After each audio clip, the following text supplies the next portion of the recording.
If I want to buy xylazine now, I go on a website that's in China.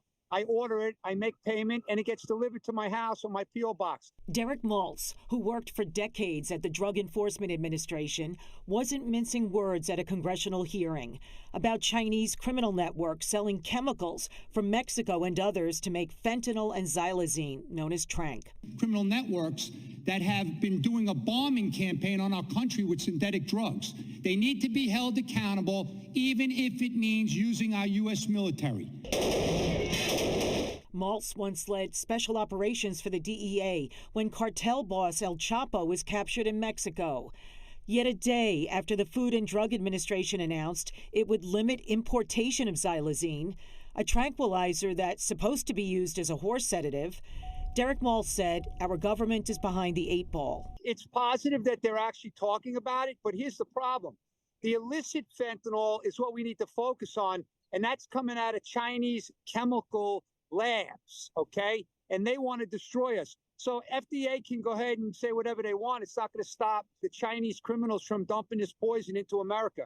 Pix 11 News recently witnessed the stunning results of xylazine mixed with fentanyl on the streets of Philadelphia. It knocks people out for hours. Tranq is also in New York City and moving around the country.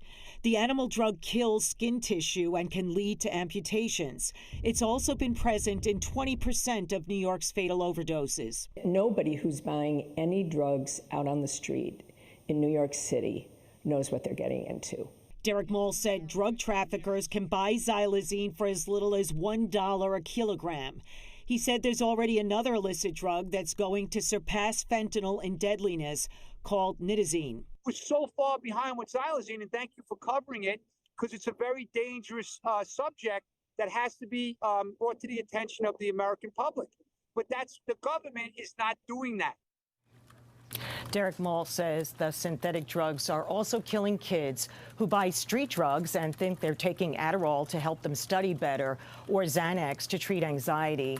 What they're really getting are chemicals or perhaps horse tranquilizer.